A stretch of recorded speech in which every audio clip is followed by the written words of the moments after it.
Hey guys, I'm gonna be listening to Mr. Widemouth by Perfectcircle35. It's a creepypasta, which I love actually. I really like this. I really like this creepypasta, but the first time I actually listened to it, I was really creeped out.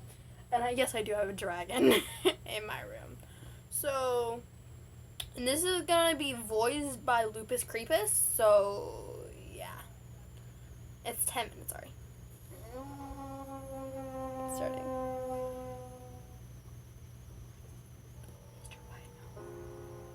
During my childhood, my family was like a drop of water in a vast river, never remaining in one location for long. We settled in Rhode Island when I was 8, and there we remained until I went to college in Colorado Springs. Most of my memories are rooted in Rhode Island, but there are fragments in the attic of my brain which belong to the various homes we had lived in when I was much younger. Most of these memories are unclear and pointless. Chasing after another boy in the backyard of a house in North Carolina, trying to build a raft to float on the creek behind the apartment we rented in Pennsylvania, and so on. But there is one set of memories. Sorry about that, people. My mom just came in. So. As though they were just made yesterday. I often wonder whether these memories are simply lucid dreams produced by the long sickness I experienced that spring. But in my heart, I know they're real. We were living in a house just outside the bustling metropolis of New Vineyard, Maine. Population 643. It was a large structure, especially for a family of 3. There were a number of rooms that I didn't see in the 5 months we resided there. In some ways, it was a waste of space. But it was the only house in the market at the time, at least within an hour's commute to my father's workplace. The day after my 5th birthday, attended by my parents alone, I came down with a fever. The doctors said I had mononucleosis, which meant no rough play and more fever for at least another 3 weeks. I would die. It was horrible timing to be bedridden. We were in the process of packing our things to move to Pennsylvania, and most of my things were already packed away in boxes, leaving my room barren.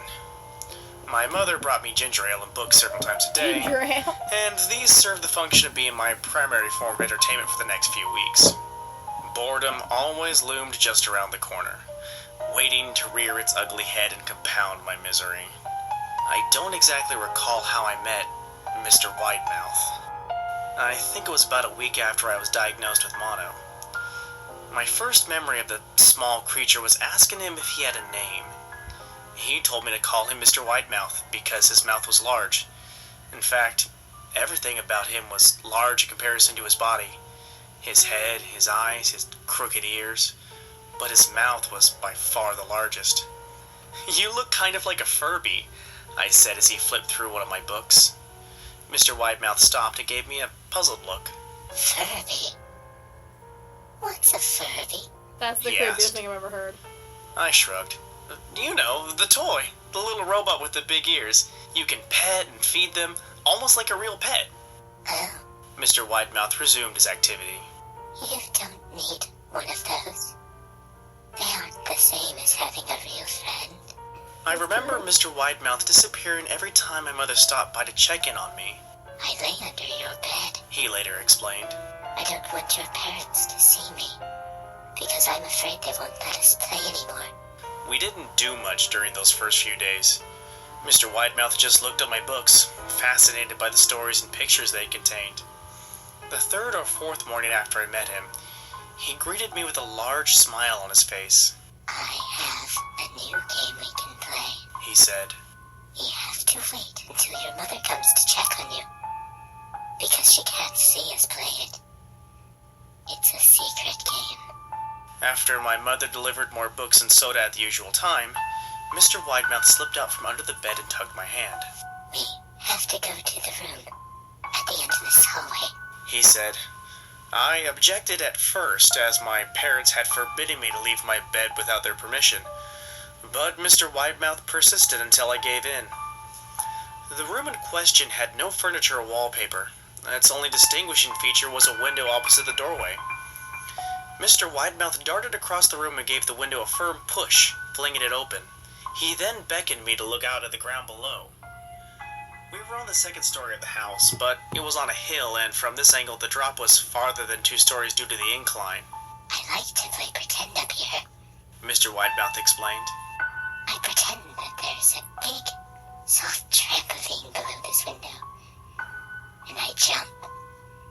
If you pretend hard enough, you bounce back up like a feather. I want you to try it. I was a 5-year-old with a fever, so only a hint of skepticism darted through my thoughts as I looked down and considered the possibility. It's a long drop, I said. But that's all a part of the fun. It wouldn't be fun if it was only a short drop. Throw it that way. Well, may as well just bounce on a real trampoline. I toyed with the idea, picturing myself falling through thin air, only to bounce back to the window on something unseen by human eyes. But the realist in me prevailed. Maybe some other time, I said. I don't know if I have enough imagination. I could get hurt. Mr. Widemouth's face contorted into a snarl, but only for a moment. Anger gave way to disappointment. If you say so, he said. He spent the rest of the day under my bed, quiet as a mouse. The following morning, Mr. Widemouth arrived holding a small box. I want to teach you how to chuckle, he said. Here are some things you can use to practice before I start giving you lessons. I looked in the box. It was full of knives. My parents will kill me, I shouted, horrified that Mr. Widemouth had brought knives into my room, objects that my parents would never allow me to touch. I'll be spanked and grounded for a year. Mr. Widemouth frowned. It's fun to chuckle with these things. I want you to try it. I pushed the box away.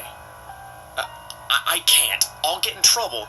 Knives aren't safe to just throw in the air. Mr. Widemouth's frown deepened into a scowl. He took the box of knives and slid under my bed, remaining there the rest of the day. I began to wonder how often he was under me. I started having trouble sleeping after that. Mr. Widemouth often woke me up at night, saying he put a real trampoline under the window, a big one that I couldn't see in the dark. I always declined and tried to go back to sleep, but Mr. Widemouth persisted. Sometimes he stayed by my side until early in the morning, encouraging me to jump. He wasn't so fun to play with anymore. My mother came to me one morning and told me I had her permission to walk around outside. She thought the fresh air would be good for me, especially after being confined to my room for so long. Ecstatic, I put on my sneakers and trotted out to the back porch, yearning for the feeling of the sun on my face. Mr. Widemouth was waiting for me. I have something I want you to see, he said. I must have given him a weird look, because he then said, It's safe, I promise. I followed him to the beginning of a deer trail which ran through the woods behind the house. This is an important path, he explained. I've had a lot of friends about your age.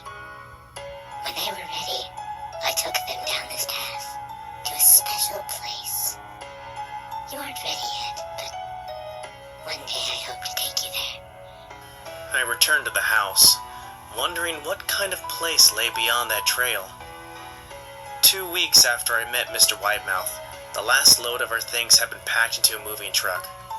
I would be in the cab of that truck, sitting next to my father for the long drive to Pennsylvania.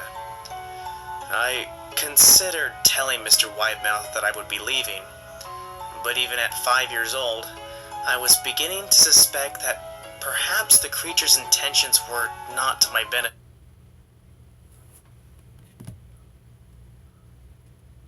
Sorry. Despite what he said otherwise. For this reason, I decided to keep my departure a secret. My father and I were in the truck at 4 a.m. He was hoping to make it to Pennsylvania by lunchtime tomorrow, with the help of an endless supply of coffee and a 6-pack of energy drinks. He seemed more like a man who was about to run a marathon rather than one who was about to spend 2 days sitting still. early enough for you?" he asked. I nodded and placed my head against the window, hoping for some sleep before the sun came up. I felt my father's hand on my shoulder. "This is the last move, son. I promise. I know it's hard for you, as sick as you've been. Once Daddy gets promoted, we can settle down and you can make friends." I opened my eyes as we backed out of the driveway. I saw Mr. Widemouth's silhouette in my bedroom window. He stood motionless until the truck was about to turn onto the main road. He gave a pitiful little wave goodbye, steak knife in hand. I didn't wave back. Years later, I returned to New Vineyard. The piece of land our house stood upon was empty except for the foundation, as the house burned down a few years after my family left. Out of curiosity, I followed that deer trail that Mr. Widemouth had shown me. Part of me expected him to jump out from behind a tree and scare the living bejesus out of me. But I felt that Mr. Widemouth was gone, somehow tied to the house that no longer existed. The trail ended at the New Vineyard Memorial Cemetery. I noticed that many of the tombstones belonged to children.